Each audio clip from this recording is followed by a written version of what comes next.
Good morning. This has been a very frustrating morning, but it's been a frustrating morning at other Episcopal churches as well.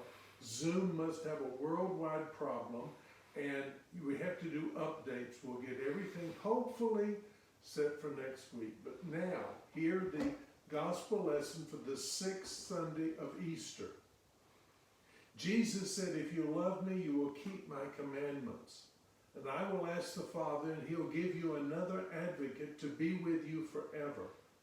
This is the Spirit of truth, whom the world cannot receive, because it neither sees him nor knows him. You know him because he abides with you, and he will be in you. I will not leave you orphaned. I am coming to you. In a little while, the world will no longer see me, but you will see me. Because I live, you will live also. On that day you will know that I am in the Father, and you in me, and I in you.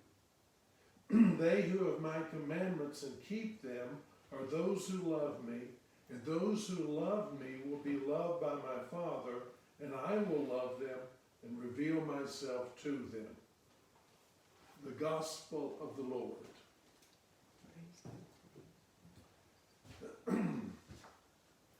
Fear is a very real thing for people.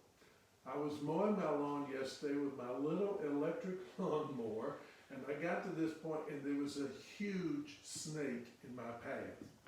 And my first reaction was to jump back, pull my lawnmower, and get out of there.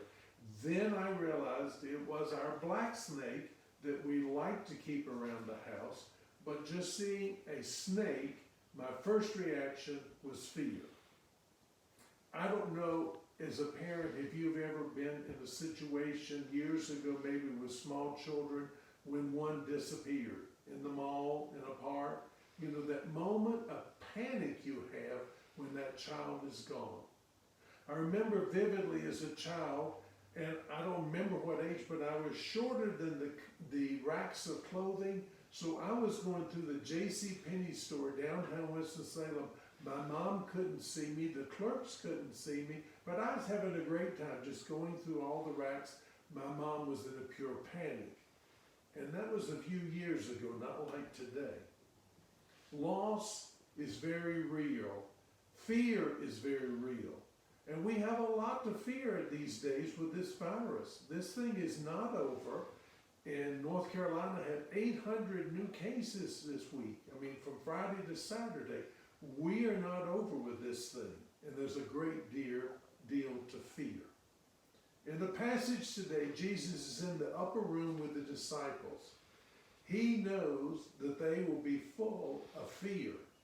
It's the fear of the unknown at that point. Jesus took them to Jerusalem. Thomas even said, "Let's go with him so that we can die with him."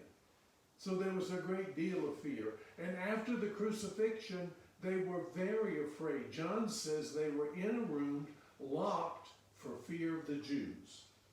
Loss, fear are very real.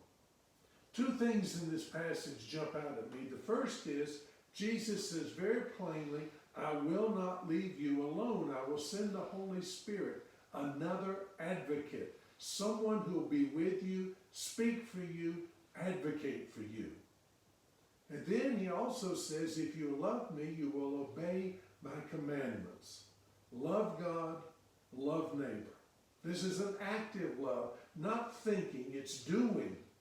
It's a love that rejects hate, a love that rejects putting people down or name calling. This morning when I was coming in, and so often on Sunday mornings, the radio show on public radio, On Being, was on. And this morning they were interviewing Muslims about the feast of Ramadan. And there was this 65-year-old man who was born here in the United States, a Muslim, who was a prosecutor for his career, said it's so difficult not to be able to gather with family, friends, and community on these big days of celebration. And he said what hit him was that no, he could not gather with people, but that he would be more generous. That was his response this year. What a great way to respond. Instead of bemoaning the fact we can't be together and missing out, be more generous. Love the person you identify as being different than you.